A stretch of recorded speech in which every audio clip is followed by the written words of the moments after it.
Hello everyone, today we are going to learn basic NanoCAD tutorial how to use copy tools. So for example, I will draw rectangle and also we draw circle. So if you want to duplicate or copy the circle, you can type CO and press enter. Select the circle objects, enter again. Specify for base point, I will click in center of the circle and I will copy into this corner of a rectangle object. You also can copy like to drag here. I will set for distance into 300. You can tap 300 and press enter.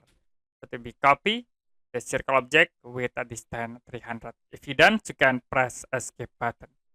So if you want to copy the object, you can tap CO, press enter, select the objects, enter again. Specify for base point, I will click in the corner here and I will move into here. Or you can move to drag with a distance 500 and press enter. Okay, that's it for basic NanoCAD tutorial how to use copy tools. If you have any question about tutorial, you can comment below this video.